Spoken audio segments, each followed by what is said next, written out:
नमस्ते दोस्तों, बहुत बहुत स्वागत है आपका लर्न वन के जावा के ये सेशन में। अब हम डिस्कस करेंगे conditional operators.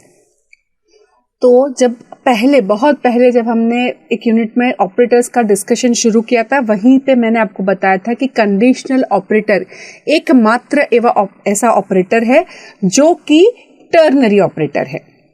So it is also known as ternary operator. मतलब कि अगर आपको बोला जाए कि टर्नरी ऑपरेटर, तो उसमें अगर मैं बोलती कि बाइनरी ऑपरेटर बताओ, तो बाइनरी ऑपरेटर तो बहुत सारे हैं। अरिथमेटिक भी है, लॉजिकल भी है, बिटवाइज भी है, शिफ्ट भी है, सारे बाइनरी ऑपरेटर है। अगर यूनरी ऑपरेटर है तो प्लस प्लस भी यूनरी ऑपरेटर है, माइनस माइनस भी यूनरी ऑपरेटर है। और हमने ये भी देखा कि नेगेट करना है तो एक्सक्लेमेशन मार्क हम लगाते हैं, तो वो भी यूनरी ऑपरेटर है। तो यूनरी ऑपरेटर्स भी बहुत अलग अलग टाइप के हैं, लेकिन कंडीशनल ऑपरेटर एक ही ऐसा ऑपरेटर है जो कि 3 ऑपरेंड्स पे काम करता है, 3 एक्सप्रेशंस लेता है। इसमें सिंबल्स जो यूज होते हैं वो 2 सिंबल्स अलग अलग यूज होते हैं, या अदर मैं बोल सकती हूँ 3 सिंबल्स यूज होते हैं। एक तो हम लगाते हैं इक्वल टू जनरली, और उसके बाद एक क्वेश्चन मार्क होता है, फिर एक कॉलन होता है। उसका पूरा अगर हम एक्सप्रेशन देखें किस तरह से लिखते हैं, तो सबसे पहले एक्सप्रेशन 1 आता है, फिर क्वेश्चन मार्क आता है, फिर एक्सप्रेशन 2 लिखते हैं, फिर कॉलन का सिंबल आएगा, और फिर एक्सप्रेशन 3 लिखते हैं। तो ये कैसे एग्जीक्यूट होता है? तो ये इस तरह से एग्जीक्यूट होता है कि सबसे पहले एक्सप्रेशन 1 वो इवैल्यूएट किया जाएगा। अगर ये एक्सप्रेशन 1 जो है वो ट्रू रिटर्न करेगा, ट्रू रिटर्न करेगा, तो एक्सप्रेशन 2 जो है वो इवैल्यूएट होता है। वो इसकी जो भी वैल्यू है वो वेरिएबल में चली जाएगी। नहीं तो अगर ये एक्सप्रेशन 1 जो है वो अगर फॉल्स रिटर्न करता है, तो फिर एक्सप्रेशन 3 में जो भी हमने लिखा है वो वेरिएबल में चला जाएगा। मतलब कि it is as good as हम बोल सकते हैं कि जैसे मैंने लिखा है कि इफ एक्सप्रेशन 1 अगर ये मेरा ट्रू है तो वेरिएबल में एक्सप्रेशन 2 चला जाएगा, नहीं तो वेरिएबल के अंदर एक्सप्रेशन 3 चला जाता है। इसको हम प्रैक्टिकली और डेमोन्स्ट्रेट करेंगे, बट समझने के लिए हमको क्या समझना है कि हमको क्वेश्चन मार्क से पहले एक एक्सप्रेशन लिखना है, और वो एक्सप्रेशन ऐसा होना चाहिए जो कि ट्रू या फॉल्स रिटर्न करे। अगर ये ट्रू रिटर्न करेगा तो एक्सप्रेशन 2 जो भी लिखा है वो इवैल्यूएट होगा। अगर एक्सप्रेशन 1 जो है वो फॉल्स रिटर्न करता है तो एक्सप्रेशन 3 जो है वो इवैल्यूएट होगा। तो इस तरह से ये काम होगा। इसको डेमोन्स्ट्रेट करके देख लेते हैं। यहाँ पर नोटपैड के अंदर मैं एक फाइल बनाती हूँ। ओके, कंडीशनल ऑपरेटर डेमो, इसको मैं सेव कर लेती हूँ। इसका नाम देती हूँ कंडीशनल ऑपरेटर डेमो।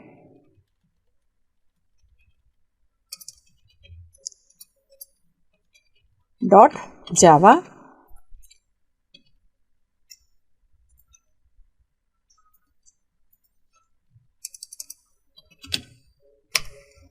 अब इसके अंदर हम लिखेंगे public static void main string args.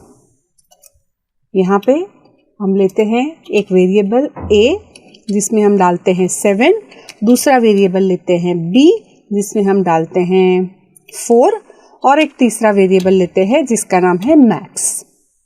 अब हम टर्नरी ऑपरेटर लिखते हैं। कैसे लिखते हैं? हमने लिखा मैक्स इज इक्वल टू, अब हमारा टर्नरी ऑपरेटर में क्या है, पहला एक्सप्रेशन लिखना है। तो मैं लिखती हूँ a ग्रेटर देन b, ये मेरा एक्सप्रेशन है। और मैंने बताया था कि एक्सप्रेशन 1 में हमेशा क्या है, यहाँ पर ट्रू या फॉल्स बूलियन वैल्यू आए वैसा एक्सप्रेशन लिखना है। तो ये ट्रू या फॉल्स ही रिटर्न करेगा हमको, कि अगर a की वैल्यू ग्रेटर है तो ये ट्रू रिटर्न करेगा, अगर a की वैल्यू ग्रेटर नहीं है तो हमको क्या रिटर्न करेगा, फॉल्स। तो अगर a is greater than b है तो मैं क्या कर रही हूं, तो मैं एक्सप्रेशन मेरा लिख रही हूं a, नहीं तो b। तब सोचो अब ये क्या कर रहा है, हम ये कर रहे हैं कि हम a और b दोनों में से अगर a बड़ा है तो मतलब ये कंडीशन ट्रू रिटर्न होती है। तो ट्रू रिटर्न होती है मतलब कि a मैक्स में चला जाएगा, नहीं तो b मैक्स में चला जाएगा। मतलब मैक्स के अंदर ए और बी दोनों में से जो भी ग्रेटर है वो मैक्स में चला जाएगा। मैक्स में देखो ये तो है वो एक्सप्रेशन इवैल्यूएट करना है जिसकी वैल्यू ट्रू या फॉल्स बनेगी, लेकिन ट्रू या फॉल्स बनेगी बेस्ड ऑन दैट, इसके बेस पे ए या तो फिर बी दोनों में से एक वैल्यू मैक्स में चली जाने वाली है। ए की वैल्यू कब जाएगी?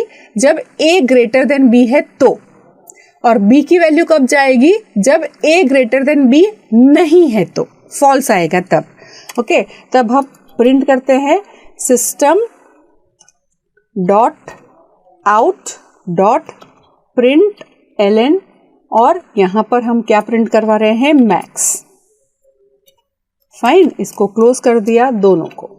अब हम टर्मिनल पे जाते हैं, क्लियर स्क्रीन कर देते हैं और Java C conditional operator demo dot Java compile हो गया। अब रन करेंगे कंडीशनल ऑपरेटर डेमो। यहाँ पे आया 7। कैसे 7 आया? तो मतलब मैक्स में हमारी जो भी मैक्सिमम वैल्यू है वो आ गई। अब मैं यहाँ पर लिखती हूँ 7 और लिखती हूँ 14। अब क्या होगा? ये मेरा ए और बी दोनों का कंपैरिजन होगा, पर मैंने क्या लिखा है? ए ग्रेटर देन बी। क्या ये ट्रू है? नहीं, ए तो ग्रेटर देन बी नहीं है क्योंकि ये 7 है और ये 14 हो गया है। तो मतलब जब ये फॉल्स होता है तब बी वाली जो वैल्यू है वो मैक्स में चली जाएगी। मतलब अब मैक्स में क्या आएगा? अब मैक्स में आएगा 14। आ गया 14, है ना? तो इस तरह से हमने दो में से कौन सा वैल्यू बड़ा है वो चेक करके उसकी वैल्यू मैक्स में डाल दी। समझो अब मेरे पास 3 वैल्यूज है, ए बी और सी। मे बी सी, उसमें मैंने यहाँ पर वैल्यू रखी है 12 और मैक्स। अब तीनों में से मैक्सिमम फाइंड करना है। तो इस ऑपरेशन को कैसे, ये जो ऑपरेटर है उसको हम कैसे यूज करते हैं, देखो मेरे साथ रहना, इंपॉर्टेंट चीज है, खो नहीं जाना। ए ग्रेटर देन बी, अब तीनों 3 में से ग्रेटेस्ट फाइंड करना है। तो मैं सबसे पहले चेक कर रही हूं कि ए बी से ग्रेटर है या नहीं। अगर ए बी से ग्रेटर है, ए बी से ग्रेटर है, अब ए बी और सी है, ए बी से ग्रेटर है तो मैं क्या चेक करूंगी? तब मैं चेक कर रही हूं कि क्या ए सी से भी ग्रेटर है। सो यहां पर क्योंकि मैंने बताया था, इसका मैंने कॉमन आपको क्या बताया था कि ये जो है वो हम क्या लिखते हैं, ये हम एक्सप्रेशन लिखते हैं। तो जरूरी नहीं है कि एक्सप्रेशन 2 जो है वो मेरा सिंपल बी या सी है। एक्सप्रेशन 2 भी पूरा एक्सप्रेशन हो सकता है, एक्सप्रेशन 3 भी पूरा एक्सप्रेशन हो सकता है। तो यहाँ पर मैं क्या कर रही हूँ? एक्सप्रेशन ही लिख रही हूँ। अब यहाँ पर अगर ए ग्रेटर देन बी अगर ट्रू है तो मैं कुछ एक्सप्रेशन लिखूंगी, फिर मैं कॉलन करके फिर दूसरा एक्सप्रेशन लिखूंगी, बट कॉलन बाद में करेंगे। तो अगर मेरा ए ग्रेटर देन बी ट्रू है तो मैं चेक कर रही हूं कि क्या ए सी से भी ग्रेटर है। तो ये इसका हो गया। अगर ये ट्रू निकलता है, ए सी से भी ग्रेटर है, तो मतलब क्या? मतलब ये कि ए बी से तो ग्रेटर था ही, तो ही वो यहां पे आ रहा है। क्वेश्चन मार्क के बाद तुरंत एक्सप्रेशन 2 चल रहा है। तो एक्सप्रेशन 2 कब आता है? जब मेरा पहला एक्सप्रेशन ट्रू निकलता है, मतलब ए बड़ा है बी से। ये हमने कंक्लूड कर दिया। अब ए और सी का कंपैरिजन करते हैं। तो ए सी से भी बड़ा है तो ही ये क्वेश्चन मार्क के बाद वाला एक्सप्रेशन आ रहा है। तो यहां पर हम उसमें क्या डालेंगे? ए, है ना? अब अगर अभी भी हमारा क्या चल रहा है, जो बाहर वाला है उसका एक्सप्रेशन 1 ही अभी चल रहा है, सॉरी एक्सप्रेशन 2 ही चल रहा है। तो ये एक्सप्रेशन 1 जो हमने ए ग्रेटर देन बी, ये तो हमारा ट्रू है, तभी ये पूरा पार्ट चलेगा। सो तब हमने क्या लिखा? तब हम वापस से पूरा टर्नरी ऑपरेटर लिखेंगे। तो ये अंदर वाला टर्नरी ऑपरेटर अभी भी बाकी है। अंदर वाला, ये बाहर वाला टर्नरी ऑपरेटर चल रहा है। बाहर वाला टर्नरी ऑपरेटर जो है उसका एक्सप्रेशन 2 चल रहा है, पर ये अंदर वाला जो एक्सप्रेशन 2 है उसमें भी हमने क्या किया? हमने टर्नरी ऑपरेटर लिखा है। अब यहां पर भी हम क्या करेंगे? ए ग्रेटर देन सी है, अगर ये कंडीशन ट्रू है तो हमने बोल दिया कि ए ग्रेटेस्ट है। अगर नहीं है तो हम बोलेंगे कि सी ग्रेटेस्ट है। क्यों सी ग्रेटेस्ट है?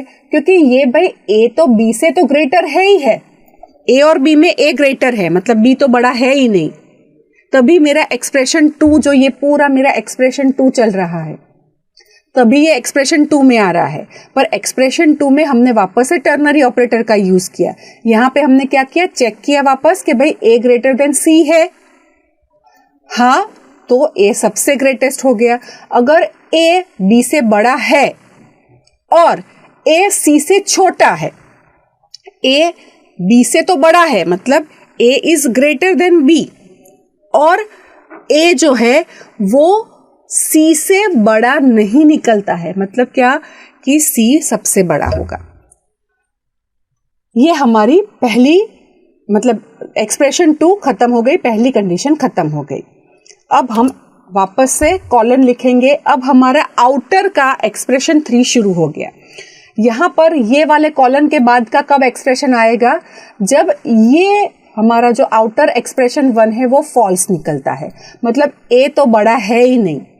अब ए बड़ा नहीं है मतलब क्या, या तो बी या तो सी बड़ा होगा। तो चेक करो कि अगर बी इज ग्रेटर देन सी अगर है, ओके, अगर बी ग्रेटर देन सी है तो सिंपली बोल दो कि भाई B is greater, okay. Otherwise हम क्या बोलेंगे, अदरवाइज हम बोलेंगे कि सी इज ग्रेटेस्ट, ओके। तो ये हमारा एक्सप्रेशन 1 हो गया, ये हमारा एक्सप्रेशन 2 हो गया, और ये जो है वो एक्सप्रेशन 3 हो गया। एक्सप्रेशन 1 अगर ट्रू है मतलब ए ग्रेटर देन बी है ही है, मतलब ए तो ग्रेटर है ही बी से, मतलब अब ए या सी दोनों में से एक ग्रेटेस्ट हो सकता है, उसका हमने चेकिंग कर लिया।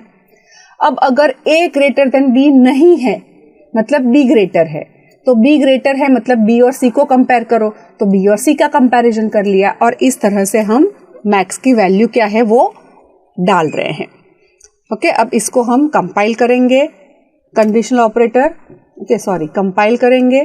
अब कंपाइल करने के बाद रन करेंगे, तो यहाँ पर हमको क्या आया, 14, 7, 14 और 12, मतलब क्या, ए ग्रेटर देन बी। ये कंडीशन हमारी ट्रू थी कि फॉल्स। ए में क्या है 7, बी में क्या है 14, तो 7 ग्रेटर देन 14 है, फॉल्स, तो कहाँ जाएगा, यहाँ जाएगा। अब हम क्या कर रहे हैं, बी ग्रेटर देन सी, तो बी में क्या है 14, सी में क्या है 12, तो बी ग्रेटर देन 14 मतलब सी है 14 ग्रेटर देन 12 है, तो बी की वैल्यू जो है वो मैक्स में चली गई। अब हम इसको चेंज करके इसमें 22 कर देते हैं।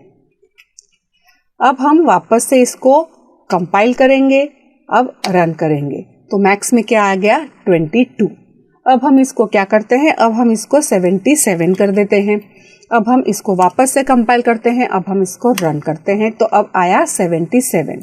तो यहाँ पे आपने देखा हमने किस तरह से टर्नरी ऑपरेटर को 2 बार नेस्टिंग कर दिया, एक के अंदर दूसरी बार लिख लिया, है ना। ये मेरा पहला एक्सप्रेशन, और उसके अंदर वापस से एक्सप्रेशन 2 में भी एक्सप्रेशन लिखा, एक्सप्रेशन 3 में भी एक्सप्रेशन लिखा। तो एक लाइन में हमने 3 वैल्यू में से कौन सा वैल्यू हाईएस्ट है वो हमने मैक्स में डाल दिया। अगर इसको हम चेंज करें तो हम यहाँ पे मिनिमम भी कर सकते हैं कि मिनिमम कौन सा है। तो इस तरह से हम क्या कंडीशनल ऑपरेटर्स का यूज कर सकते हैं। आई होप ये टर्नरी ऑपरेटर या कंडीशनल ऑपरेटर जो मैंने एक्सप्लेन किया आप लोगों को समझ में आया हो। अगर इसमें कोई आपको कमेंट्स या सवाल करने हैं तो ये वीडियो के नीचे हमने एक डिस्कशन का बटन रखा है, आप वहाँ पे क्लिक करके अपने क्वेरीज आइडियाज पोस्ट कर सकते हैं। इस तरह से आप अपने ही जैसे जो एंथुजियास्टिक फेलो लर्नर्स है उसके साथ कोर्स का डिस्कशन कर पाएंगे। Thank you very much. Happy coding.